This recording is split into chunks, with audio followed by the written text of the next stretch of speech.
Hola, you sexy bitches.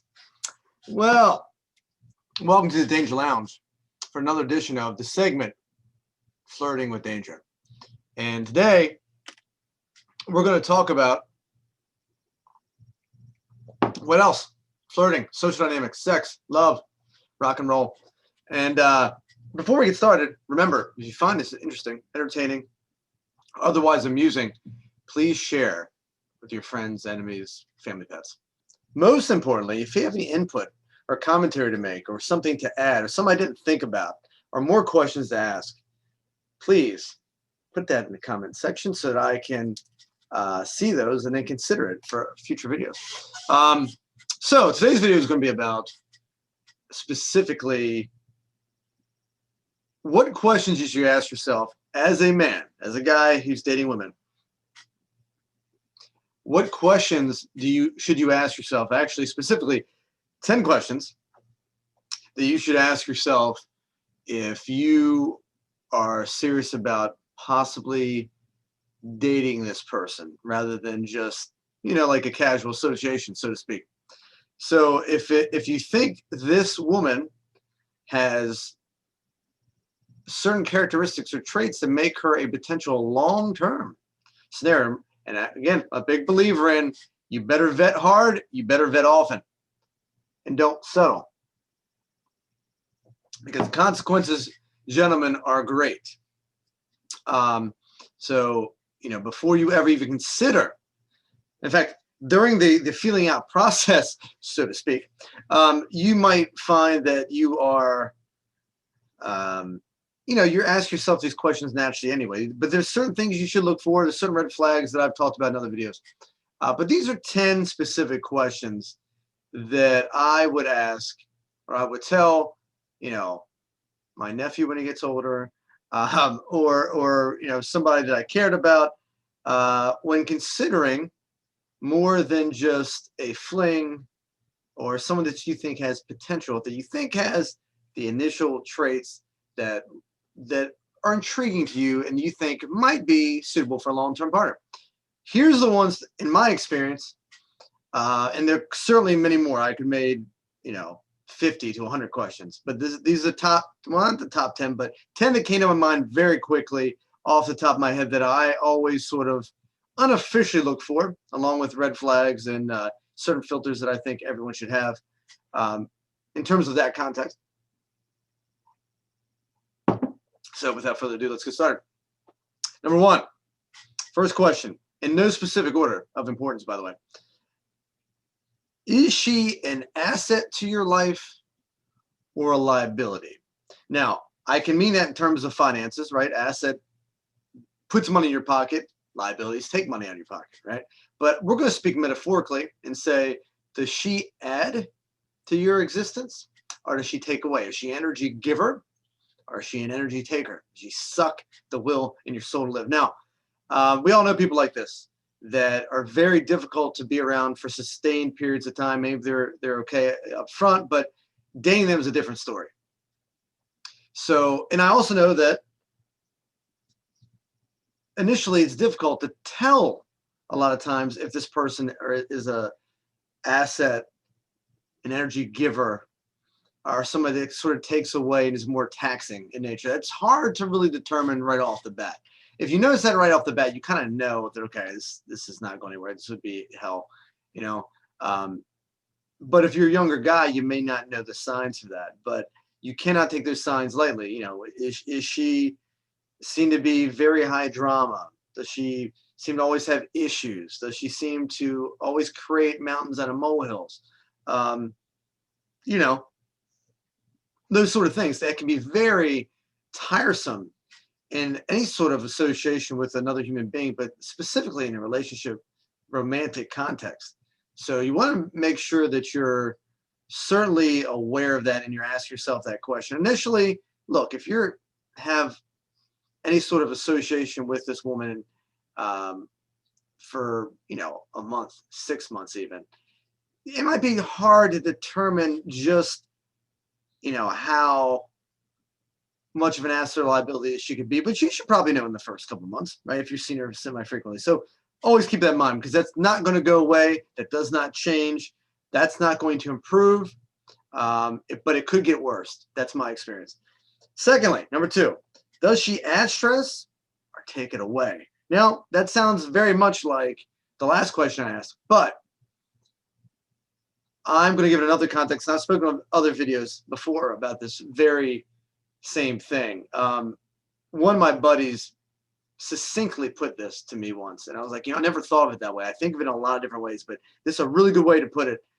This is what I would tell my nephew, which is, if you,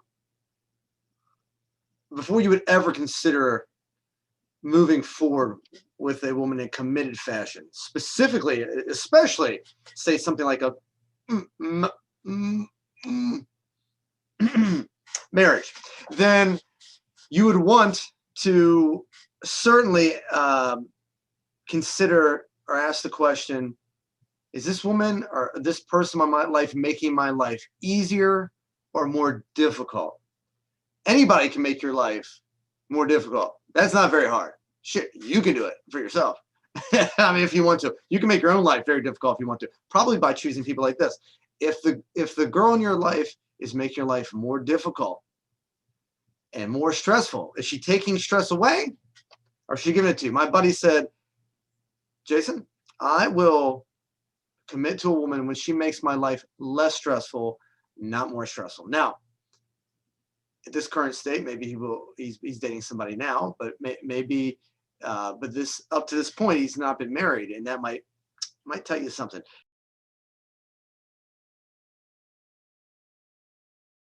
And that's a very, very tough criteria, because first of all, relationships in general can be very stressful naturally.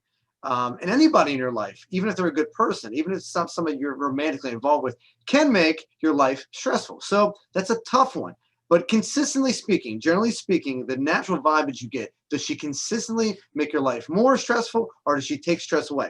If you find a woman that can take your stress away from you more than she's adding to you, and it's not just because of your personality, because you're somebody that needs that sort of reassurance, or you like to have someone there when life is hard. Because a lot of times, gentlemen, ladies can create their own demand, much like politicians. What they can do is they can cause a problem, and then when you directly or indirectly are having stress over said problem and you're overwhelmed, they're there to comfort you. And thank God for that. Thank God they're there to comfort you. But you forgot where the stress originally came from to start with,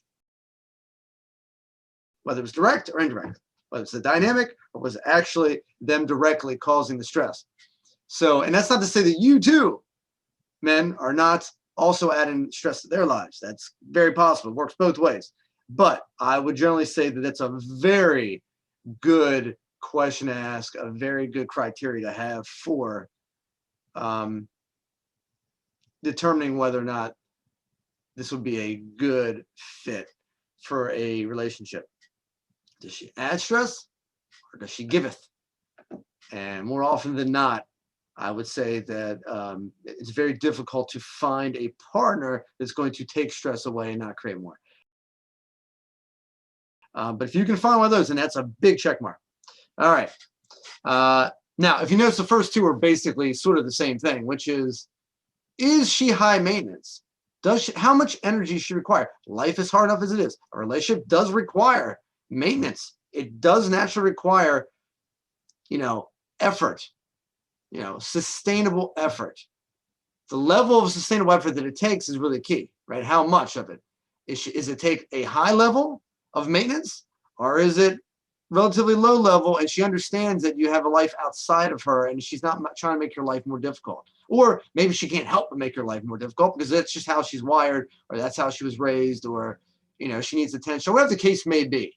But what is your level that you're willing to deal with? Because a lot of young men are willing to deal with a lot more than guys who are a little bit older and more experienced and seasoned, because they've been there, done that, and they're not willing to put up with certain things from their youth that they've experienced, and they spent years learning those lessons, and then they're like, oh, shit, I don't want to do that again. And women could probably say the same thing, I imagine, right?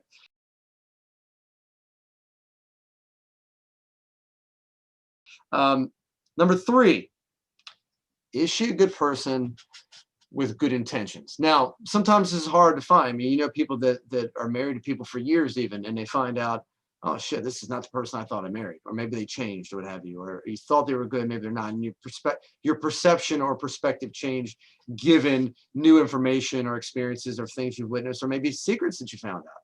Who knows, right? There's all sorts of things. But in general, through actions, not through words, does she display traits and actions and behaviors that prove that she's a good person with good intent and good intentions, good heart. You know, doesn't have to be a saint or anything, obviously, but does she seem to be a good, genuinely authentic person? Does her actions match her words? And if you can say yes to that consistently, that's a good sign. Notice how she treats other people. Notice how she talks to them or talks about them, and how that differs from how she talks them to their face. So she might feel comfortable around you. She talks to somebody, she treats them well, respectfully, whatever. Then she gets behind her back and she just badmouths them, right? That could be a sign. Remember, people who gossip to you gossip of you. Is she a big gossiper? Does she do those sort of things? If she is, be assured that she's going to do that about you as well, right? And that also goes, this isn't a question on here, but that also goes for trustworthiness and loyalty in terms of, can the woman keep a freaking secret? Can she keep things sacred? Can she make your relationship with her, she's proven to make it sacred? There's a certain sanctity of the thing that you have between she and her. Look, and now in today's day and age, everyone's sharing everything, right? Seemingly. You know, your girlfriend now might be showing her ass to 1,000 other dudes, either directly or indirectly, on Instagram. That's supposed to be acceptable because it's today's modern thing. Fine, to each their own. If you like that, if you're okay with it, cool. I don't know a whole lot of partners that are able to deal with that over the long term, because it's difficult knowing that the sanctity of what you would normally have in a relationship that would, you know, for a guy, what do you get out of the relationship? Well, certain things should be loyalty, or, you know, certain things that she only shares with you. And if she's sharing that with the rest of the world and she needs that attention or that affirmation because there's some sort of insecurity or whatever, or it makes her feel like, or makes her feel sexy, or whatever that narrative is that she's giving herself or giving you. I mean, if you're okay with it, that's cool. But I'd be remiss to tell you that that's probably good in a relationship. To a certain level, it's probably okay. But are you okay with it? All right, maybe you're okay with it. But keep that in mind. Does she keep certain things sacred or not? That was a bonus one because that was not the original questions. Number 4, does she have similar life goals? All right, so this is a big one too. This is not something you think about much, at least I didn't when I was in my early 20s, for example. But as you get older, you realize that things in common, you know, things will constantly ebb and flow. You know, people are going to develop certain interests over their life. People change, especially before 25. Remember, your personality, gentlemen, does not change. I mean, personality changes and evolves quite a bit until you're at least 25, because part of your brain literally is still developing, and your psychology is developing, and your preferences and, you know, certain experiences certainly inform you, inform that personality. So, you know, that's why I always say never to get seriously committed to anyone before you're 25, before they're 25, because there will be significant changes in them and what they want before that. So don't even consider it before then, really. So after that, it becomes sort of a crapshoot still, because, you know, life goals could be here, but then they would change over time. So you should have similar life goals. And here's the thing that's key to remember here. It's not just what you think your life goals should be. If you haven't taken the time, without filters, without noise, without shoulds, without what's socially appropriate, without what your family thinks is best for you. If you don't know and have your inner voice, a really strong inner voice that's not just conditioning, and you can't be honest with you about yourself, about what it is that you really want out of your life, and you don't have crystal clear clarity about what it is and why, very important. And you can't give an elevator pitch as to why you want that, and you couldn't write an essay about why you want that, and how strong it is for you, and it's not just emotional, but it's also logical, then that, well, first of all, I should tell you something. You don't know yourself well enough, and therefore there's no way you could possibly relate to another human being enough to warrant committing to them for the rest of your life. That's the first thing. Second thing is you have not done your homework. You need to go through more experiences. You need to maybe date more. You need to learn more about yourself and what it is that you want, minus all the noise. Fuck that bullshit. You need to know what's right for you. And no one can tell you that except for you. So, you know, they can give you people can give you close friends that know you well and have your best intentions at heart. Even things you don't want to hear sometimes would be the best people to go to. If you don't know. My cousin, who's always been like a big brother to me, is a really good example of someone, one of the few people that I trust to give me accurate, truthful, authentic feedback based off of what he knows about me and not about him. How many times do you go to somebody for advice? And by the way, advice is something that you ask for, that you already know the answer to, but you wish you didn't. That's the greatest definition for advice I've ever heard, and it's so true. But that being said, he's the only, I can't say the only one, he's one of the few people in my life that I've been able to consistently go to that would give me advice based off of what he knows about me and my wants and my nature and what I value, and not what he would want from his own life. Like if I wanted his life, he would give me advice based off of his life, but he knows me and he knows our conversations. And he asks me questions about, well, you know, what it is that you want, you know, if he doesn't know, if he wants clarity. And he gives me advice based off of that. And a lot of times it's not advice, but maybe it's just observations, and he allows me to come to my own conclusion. So I find it to be very valuable. And those are the sort of people, you know, and he gives me things I don't always want to hear too, which is important because that will give you much deeper clarity and will help you work on yourself and evolve. Does she have similar life goals? You know, does she seem to, I mean, and for me, big ones have always been, I've always been a big person for, I want life to be one grand epic adventure. You know, I want to have a partner in crime that will want to adventure with me, you know, take calculated risks with me, that looks at life as a daring adventure with all sorts of opportunities and possibilities, and in a very positive mindset. I want that in really almost any partner that I associate with, but certainly in somebody that I want to date. And, you know, I don't want her to be completely spontaneous and out of control or anything like that. Calculated risks, you know, but looks at life in that way. And it's not just tied down to a bunch of things or whatever. I don't want somebody who's completely conventional, because to me, I don't think that sort of lifestyle would be conducive to, you know, a lot of growth and evolution in terms of perspective and things like that. So I'd want a partner that would challenge me, possibly indirectly, or challenge me or challenge each other in a good way, in a positive way, not to beat anyone down or tear them down, but to build them up and to make them a better person, offer different opportunities and quality challenges.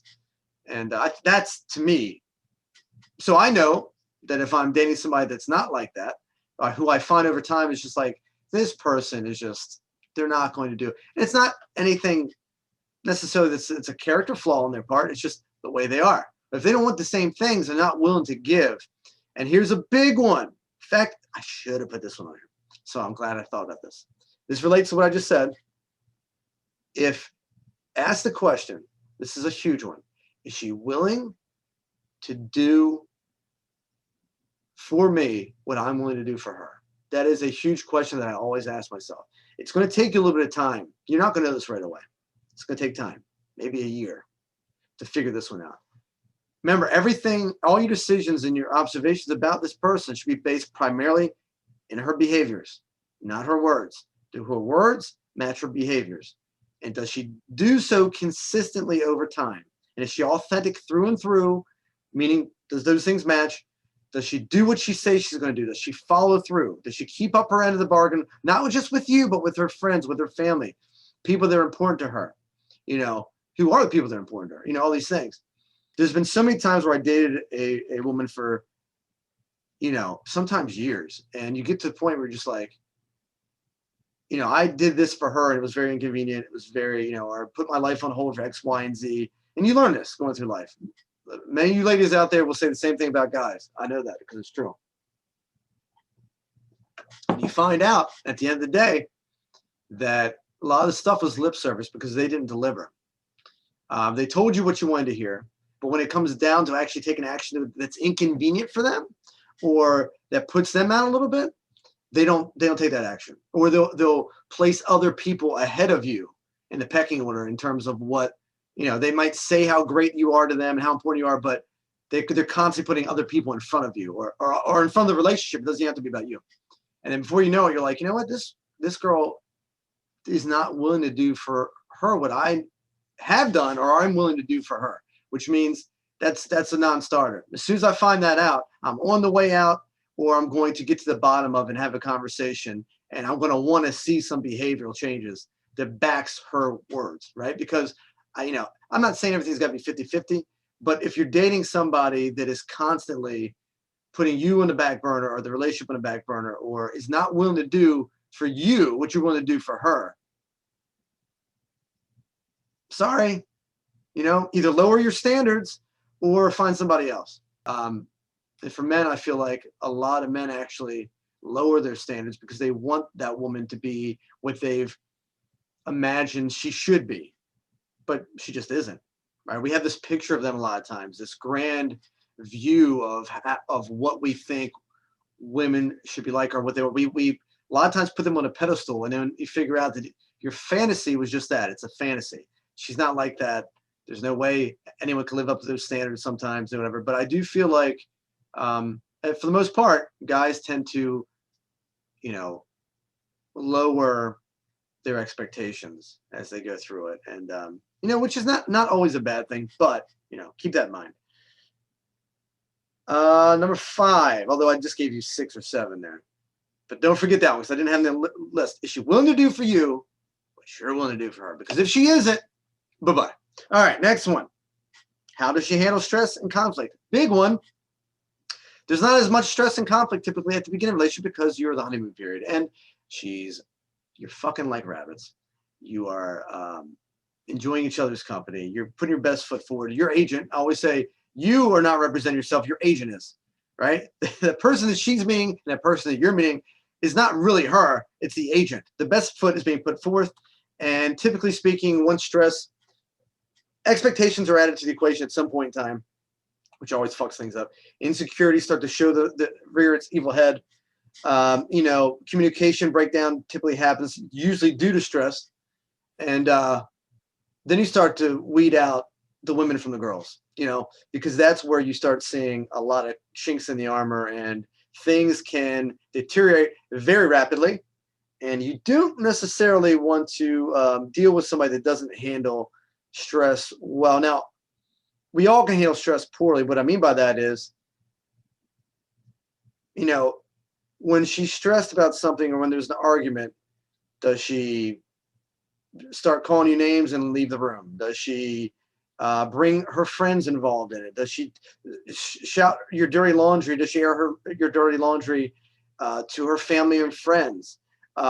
Does she, heaven forbid, she puts it on social media so everyone can see it? Those are big no-nos, guys. That should inform you of childish behavior. By the way, that's not acceptable, but that'd be something I would be like, all right, well, the girl's 19 or she's 20 or 21, maybe even. After that, guys, if she's exhibiting those sort of behaviors, it's not going to change.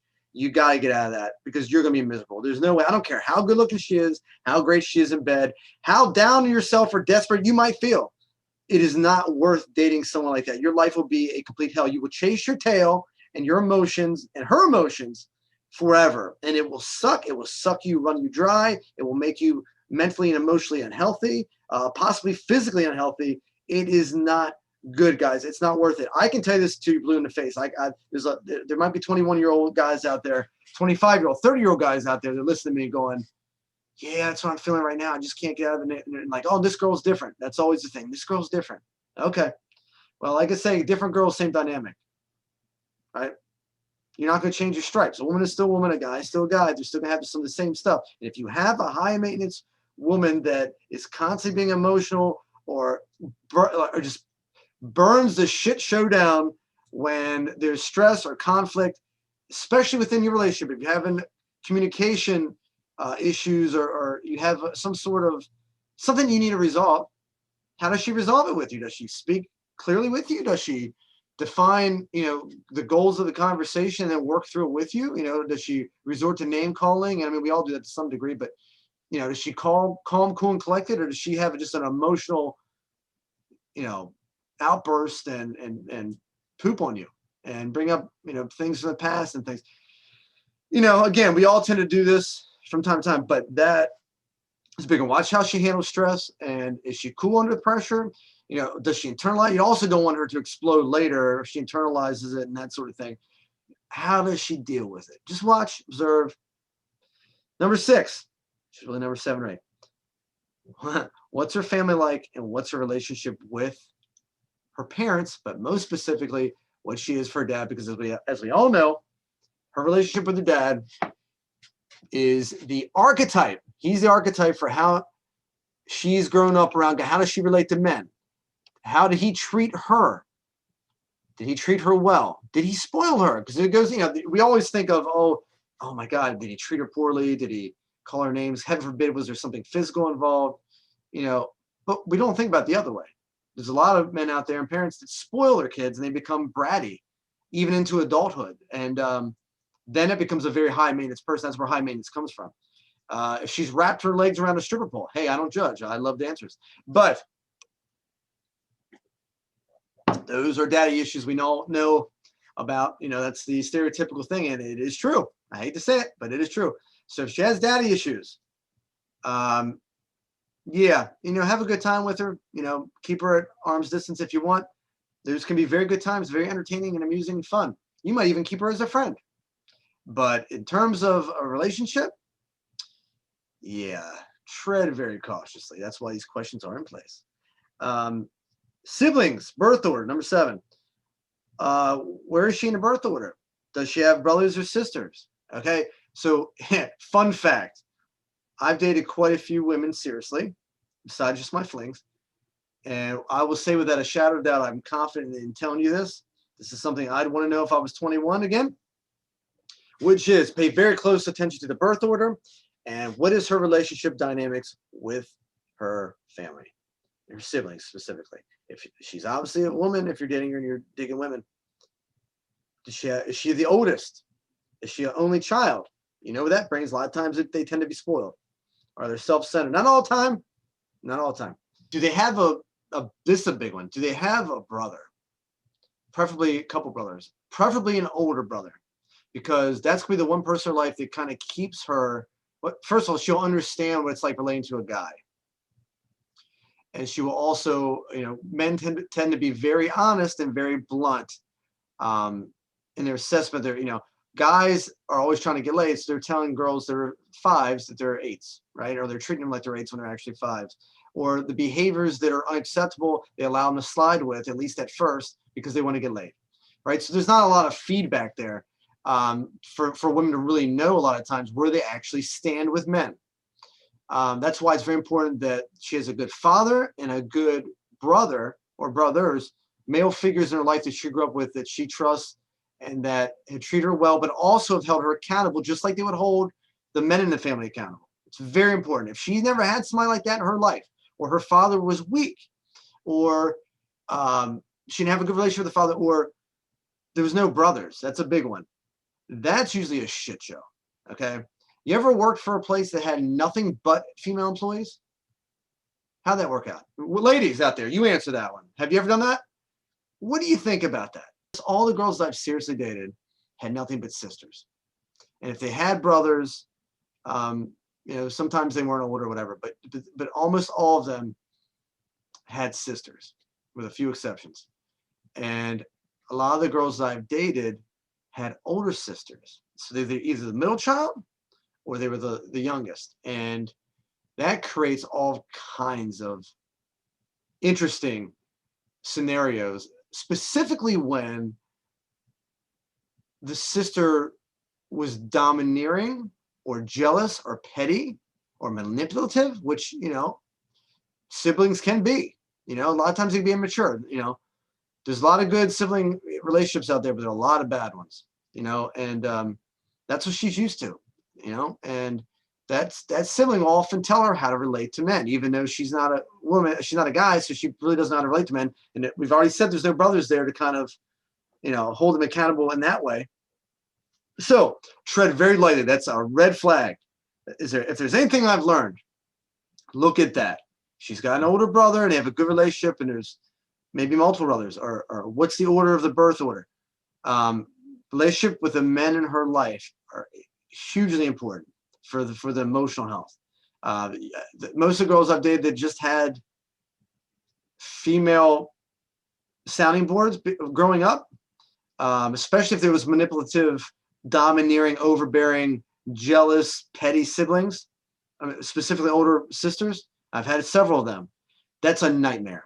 That's a nightmare to overcome that conditioning. It's a nightmare to, relationships are hard enough.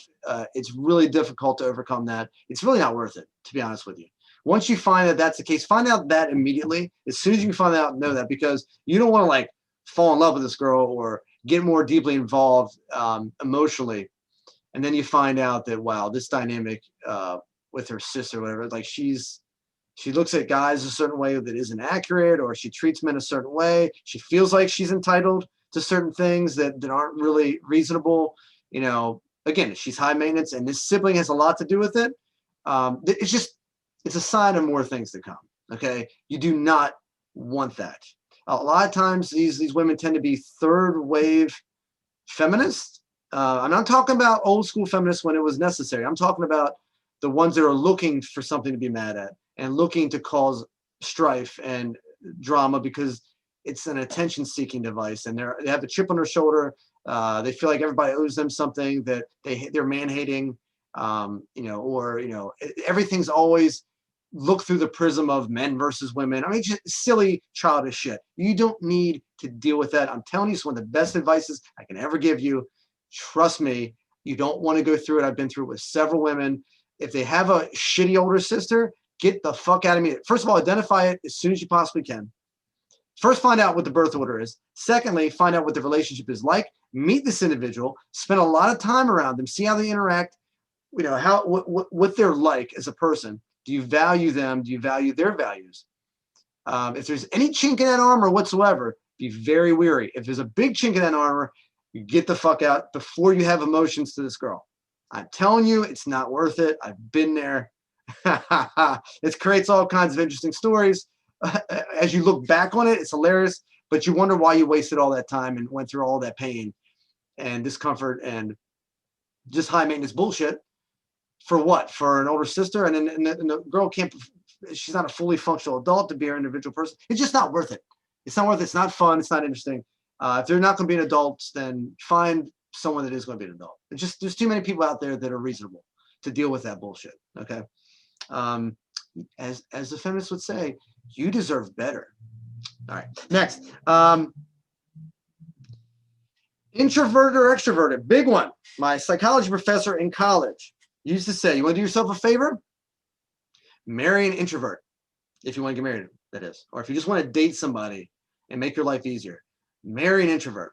My experience is he was 100% correct. Because by definition, an introvert needs less things to be happy and emotionally secure, basically, right? All things being equal, less stimulation is going to make them more happy. More stimulation for an extrovert is needed to make them happy, to have them feel balanced. So, and obviously there's a lot more to it than that, but, in generally speaking, an introvert is going to be, once again, less maintenance than somebody who's more extroverted. My experience with dating has led me to believe that exact same thing. If you have a high extroverted person that needs a lot of attention or a lot of stimulation, either socially or what have you, especially given a woman, because they're going to keep the social bonds anyway, and that's healthy. That's good. In its proper perspective, it is, right? But it can get out of control very quickly, and they typically need more. Sometimes it means more men or more men attention, and they're going to justify it, and they're typically going to, mark my word, they're going to do whatever behaviors they want to do, and if they find out that it hurts you, or they find out that you don't like it, they will justify it later to themselves and to you. Okay, they're not going to ask you first, because asking you would make them, you know, less feminist, if you will. So they're not going to do that for a lot of women. You know, but again, the women that I'm describing, the good ones, you don't have to worry about that bullshit. They're not walking around with that chip on their shoulder. They're not walking around with a bad attitude. They're reasonable people looking for the pony, looking for the positivity, and that's what you want, right? You want that healthy emotional balance. You know, no one's perfect, but there are people out there who are emotionally healthy, and you want to seek that out. You do not want, you want to keep the emotional issues to a bare minimum, because relationships are tough as it is. It's one thing to date a girl non-seriously, you know, because a lot of the emotional ones are really good in bed. but the ones that are emotionally healthy and communicate well and are mature and intelligent and you know, they want to evolve and better themselves, and they're open to honest, constructive criticism. Those women, first of all, are rare. Secondly, you don't have to deal with this shit with them, or it's a lot less, obviously, right? So again, introvert, extroverted, take your choice. But if you're looking for a long-term partner, introvert is going to be a lot less of a pain in the ass. Just this. Number 9, has she cheated before? And what's her count? All right.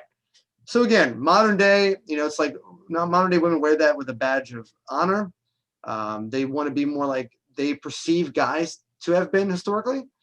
That's perception, because they don't know what it's like, the guy, you know, because most guys can't do that anyway. So that's not a true accurate perception of what it's like to be a guy to start with, right? But necessarily. But nevertheless, you know, bullshit aside, has she cheated before? Now, a lot of us have. I might even venture to say that most of us have at one point in time. So you can't hold people to the fire for that all the time. But great word of advice I got a long time ago when I was in management. And this is the same thing. When you're hiring somebody, what's the best indicator of future results? Previous results. Look at their work history. Did they stick with the company for a long time? Was there loyalty there? Did they perform well? What was their behavior like? Were they in any sort of trouble? The best way to predict it, as an outsider's perspective, everyone deserves second chances, but that resume doesn't lie. Find out what it is. A woman will tell you everything you need to know about her in the first couple times you meet her, if you play your cards right, if you ask the right questions. She's going to put her guard up later on. At first, she doesn't have anything to hide because she's trying to get to know you. You know, give her a little bit of rope to hang herself with. I don't mean in a manipulative way, but talk about certain conversations, but be vague and let her spill her guts to you. And if she thinks you're impressed by, you know, how many men she's been with, let her keep going. Let her tell you. Let her tell you. If she's talking bad about her ex-boyfriend, first of all, why is she talking about her exes in front of you the first couple times you meet her anyway? Secondly, that's not a good sign. But secondly, why did that guy have that problem? Because remember, there's always two sides to every story. And my experience is, if a woman tells you up front about problems she had in a relationship with this guy, and she's like, this guy did X, Y, and Z, and then you get to basically what was going on in that situation at the time. You get all the contextual information that you can get, all the nuance. You're going to find that, because there's two sides to every story, that if you stay with that girl and you want to go down that road and date her for a while, you're going to run into the same problems that guy did. A tiger does not change his stripes. You're going to find the same situation. People bring in the same bags they did into the, unless they're very introspective and they do the homework and they do the work on themselves and they want to improve. That's a very rare person. But unless they're that person, you can expect the same sort of situation. So if that girl's going, he was so jealous and he followed me around and X, Y, and Z. All right, well, that might be true. Maybe he was jealous. But why? I want to know why. Was he just jealous for no reason? Was he inherently a jealous guy? I know that from my experience, I don't think most people are inherently jealous. Inherently jealous.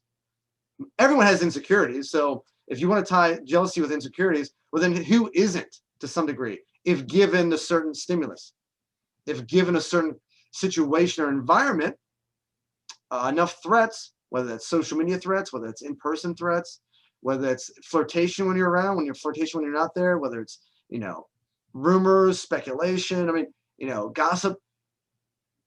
first of all, no one wants to deal with that. It's not worth your time. Again, if you're just having fun with that person, it doesn't matter anyway. Then don't worry about it.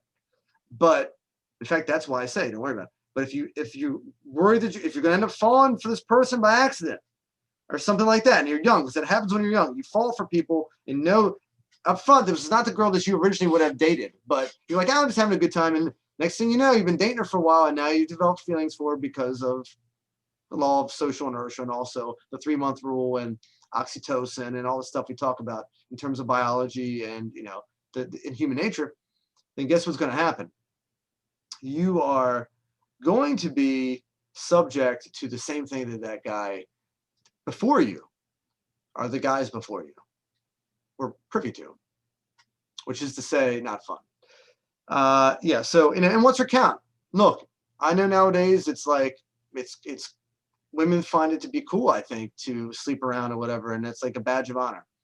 If you don't mind that, that's cool. Personally, I don't want a girl that's slept around with scores of guys if I'm dating her seriously. Why did she need that? Like, what that means, she probably didn't date a whole lot of guys long term. And I'm not saying she's a bad person for doing it. She has every right to do that if she wants to, just like every guy does if he wants to. That's your life. You can do that. But as a long-term mate, I personally would find that to be a red flag. Why? Right? Why? I wonder why. That's all. And don't be surprised if you give her the benefit of the doubt and you find out that, wow, there's a reason why she had so many partners. There's a reason why. It will eventually display itself, and you'll find out without a shadow of a doubt. But at that point, you might have feelings for this person, and it might really come back to bite you in the ass. So it's a red flag. That's why you asked the question. Doesn't mean she's broken or anything like that. She's got every right to do whatever she wants to do. But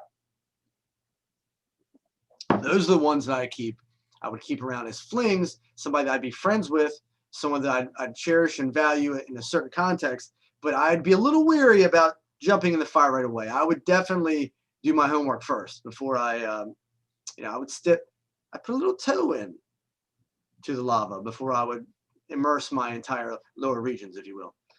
All right. And then lastly, this is a big one now. This is not something that you really had to consider as much, even 10 years ago, but certainly now. All right. What is her association with social media, in her cell phone? Okay. I can tell you now, this is a big red flag.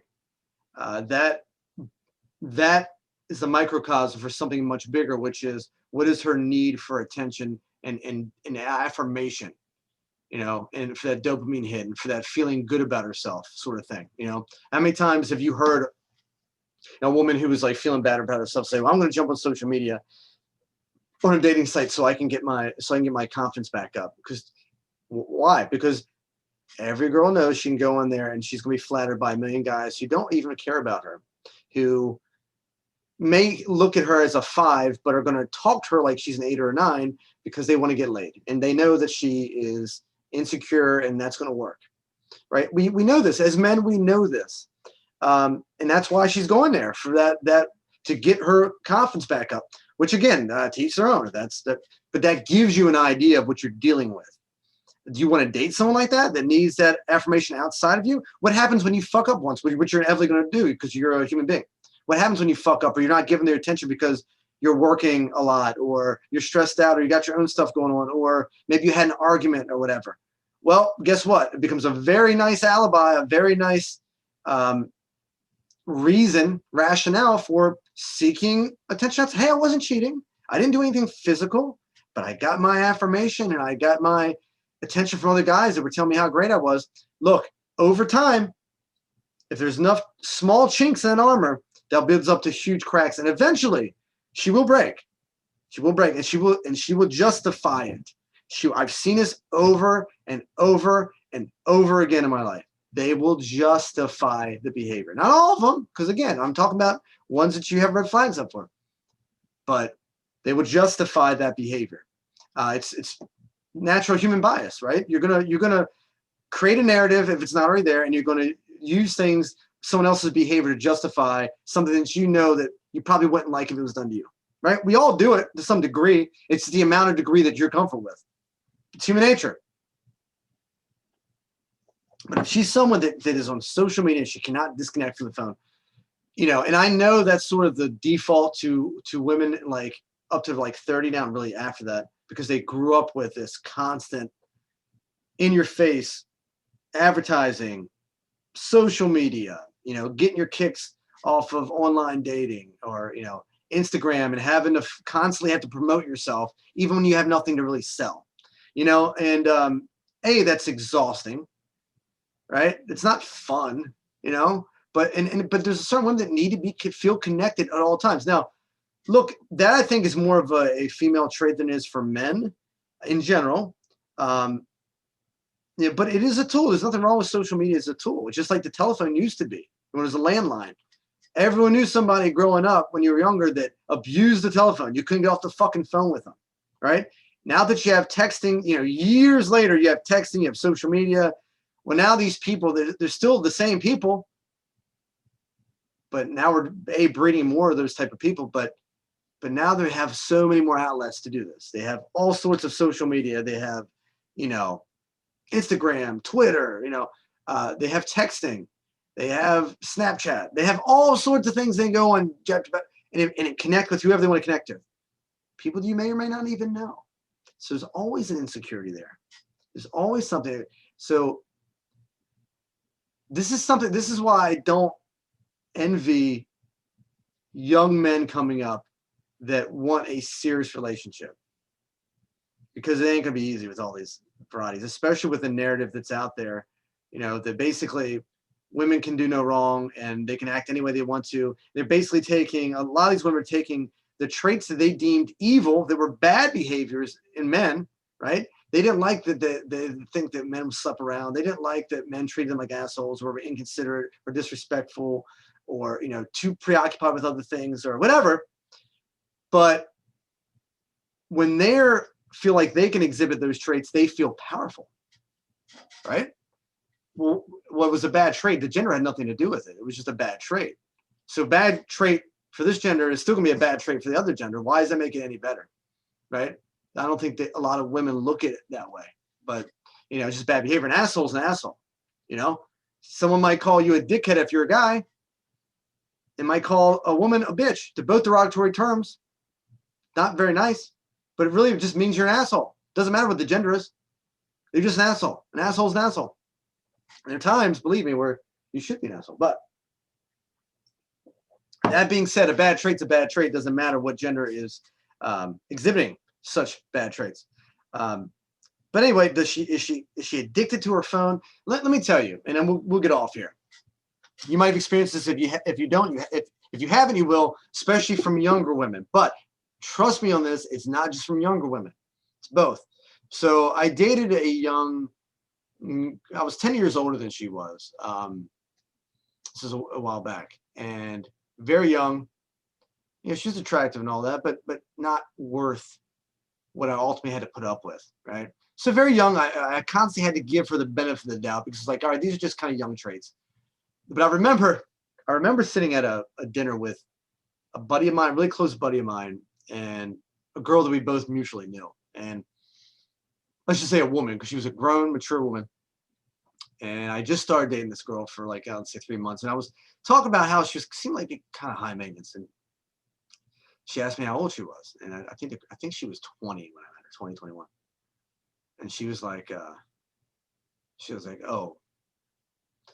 like, just warning you, that's really young. You're gonna have a lot of high maintenance issues with a girl that young. And of course, you know that. I've dated a lot of young women. You know that, right? But you really pay attention to it when there's an age difference. Like when you're 21 and you're dating a 21-year-old girl, you both are fucked up in those ways. Like you're both immature in a lot of the same ways. So, but when you get an age gap, 5, 6, 10 years, you start to notice it's like, wait a second, my maturity level is a little different than hers is. What I value is a little different. What I'm noticing that's disrespectful, she doesn't notice is disrespectful. And so, anyway, sure enough, she would do things like this. We would go to, say, a diner or go get dinner. And I'm sitting there trying to take her to dinner. And, what do you do at dinner? What's the whole point of going to dinner? It's not just to eat, is it? If you're taking somebody out to dinner, the thing is you're in a moment with that person. you're there you're giving your time, they're giving their time, and you're having a conversation, and you want to connect, you want to relate, you want to build rapport, you want to have a conversation about whatever, but you're there with them, right? What's the difference if you're on your phone, which she was doing? She was on her phone literally the whole time like this. And if I brought it up, this is the part this is where it's unacceptable. If I brought it up and I wasn't a dickhead about it, I mean, maybe I was a little bit. I probably made a smart ass comment, I'm sure. But, I had enough of it because it wasn't the first time. And of course, she would get upset. She would get angry, right? Well, you don't take me out to dinner enough anyway, or something like that, right? And it's like, I remember, she said something like that. I was thinking to myself, really? That's the response? Like how rude is this? I'm trying to take you out to dinner. I want to have a conversation. I want to connect with you. We're dating. At this point, I was dating this girl. And she would not get off her phone. I don't know who she was texting. I don't know what it was about. It was probably nothing, but who knows? Doesn't matter. Bad, good, whatever it was still disrespectful. And she was on, and I shit you not, if the entire meal, the entire experience took an hour, she was probably on it for half of that. Right? And the other half, she was kind of off, or we were probably arguing about the phone. So it completely interrupted the flow of that experience. And it made it rather miserable. And that carried over. Anyway, it's unacceptable. That's something that a lot of older women are doing now too. And it's just, they're tied to that phone. If someone can't live in the moment, how are you going to have a long-term relationship with that person? They don't know how to live in the moment, right? If they don't know how to be somewhere without having to have their phone or take pictures of the experience all the time, or having 1,000 pictures of themselves in a bathroom stall with their ass cheeks hanging out or whatever, do you really ask yourself that question? Do you really want that? Do you really, what is going to be sacred? What are you going to have in that relationship with just you and her, where she's not sharing with everybody in the world? What are you going to have? There used to be some, at least back in the day when it came to like serious relationships and things like marriage and stuff like that, the men got something out of it in terms of, a lot of things. They got a lot of things out of it back then. But nowadays it's like, well, if you don't have that, just that loyalty, that at least the time, the building value through connection, respect, sanctity of what you have within that relationship, secrecy, things you tell them you expect not to share, things sexually, whether that be pictures of her or whatever that you may not feel comfortable with. And if you tell her that, and if she continues to do it, I mean, it's her prerogative, she can. But would you want that anyway? Would you want somebody that's constantly putting themselves out there like that? What does that tell you about their insecurities? What does that tell you about them as a person? They may never evolve past that. And that says less about you than it does about their insecurities. So, and the thing is, nowadays, it becomes almost like a competition between women because all her friends are doing it. So she's got to do it. And I feel bad for them because there's a lot of women out there who's probably not comfortable doing it, but they feel pressured to do it. And I think it's a shame because I don't think it's healthy. And believe me, I don't know if you noticed this or not, but I'm no prude. I just think it's unhealthy for a relationship. Now, again, if you're not really dating seriously that person, let it roll, baby. Anything goes. All good. Do whatever you want, and you can do whatever you want, and then maybe we can find some like hot sexual stuff that comes out of this. Awesome. The more the better. But I think if you take anybody seriously in a committed relationship, that's going to be a challenge. That's going to be an obstacle, and she's going to find it's an obstacle every time. I've been on, and it, like I said, it's been with older women too. I went on road trips. The road trips are really good. If you want to find out a lot about your girl, take on a road trip for a couple of days. Short vacation, that way, if it's miserable, you don't have to do it long. 2-3 days, that'll work. That's enough. Trust me. She'll get on your nerves. If she's one of those people that get on your nerves, she'll get on your nerves pretty quickly. 2 or 3 days will be enough. Trust me. And take on a road trip, several hour road trip. I've been one of those, and I've done this relatively recently. And the girl literally is on the phone, whether it's talking to her family, her sister, her friends, sometimes work-oriented, fine, whatever, it's certainly acceptable. It's acceptable to talk to your family and friends, of course it is. But when it's constant, when you're never able to enjoy the moment with that person because they can't detach themselves, when everything that's said is looked up under Google or let me check, whatever, and like this, right? And they're starting to develop neck issues because they're doing this stuff. It's distracting. It's unnerving, really, in a way. You know, you don't know who they're talking to half the time. You know, you can't say anything because then you're going to appear to be, you know, whatever. And it's just not, it's just not, why would you want to deal with that? Why? Why would that be worth it? And again, I use my phone a lot, but I think a mature woman who respects her partner, and a man for that matter, is going to know when it's proper and when it's not. You know what I mean? And for me personally, I don't want a woman like that. I don't want a woman who's constantly attached to her phone. And you can't even go on a road trip with her without her constantly being on it, or you can't have a dinner without her constantly being on it, or dinner's always interrupted because someone's calling her, or you know, there's always some fire that she has to put out. I've dated girls like that too. There's always some fire or drama she's got to put out for her friends, or her friends are drama. So you know, when one fire is put out and you think you can finally like have some time with her or talk or you know, enjoy an experience or even watch a simple TV show with her, here comes the phone ringing, or she's got to respond to a text. And as soon as that phone goes off, she's like fucking, you know, white on rice, right on it. Right. And it's like, Jesus Christ, I wish she would respond to me as fast as she does. Good God. Right. It's like you can see the desperate, you can see that need for constant connection and that constant approval and that constant, to me, that's not attractive. It's not attractive. Would it be attractive for a guy if it were the other way around? I don't think so. I don't think it's attractive. And the same thing with the social media thing where they're constantly on it. It's just not attractive. There's balance to be struck. And if that balance is imbalanced, if it's excessive, and I know that's subjective, but you know, if it starts to affect your life with her, I think it's excessive. If it's excessive, then you know, that's going to be a major challenge. To me, that's a red flag right away. You know, if I see that, if I see her Instagram page or something like that, where it's just a constant attention seeking, you know, baiting, you know, fishing, trolling for compliments, trolling for people to tell her how, oh, you look so good, babe. Thanks, babe. Oh, did you like my ass cheek in this bathroom stall picture? Oh my God, you look so sexy and so classy. Give me a break, right? That's some childish, fucking unattractive shit. I don't care how hot the chick is, right? You know, it's cool when you're like 18 and like, well, that chick's hot. I don't give a shit, right? It just, you know, I want to get laid and who cares? I don't even care if she has a word to say. Fine, you're 18 years old. Who cares? But as soon as you start to want or feel like maybe I want a little more than just that, right? I value some other things as well, some positive traits. That's going to get old real quickly. And then what's going to happen is you're not going to be comfortable with it. I don't know what human being would be if you actually like them, if it's excessive. And then she's going to say something like this: "You're jealous." Then she's going to tell her girlfriends that you're jealous, and that narrative is going to get started. And then you're going to have a lovely life. It's just not worth it. Okay, it's not worth it. You're dealing with an immature person who's not evolved yet and may never evolve. Have a conversation with her. Communicate that with her. If she doesn't change, you either deal with it, which you're only going to be able to deal with that stress for a certain amount of time, or you find somebody who doesn't need that. And I can tell you, this is one of the reasons why you don't get easily married or easily committed, because there's not many women nowadays that don't do that. It's very difficult to find those. Those are diamonds in the rough. Very difficult to find that.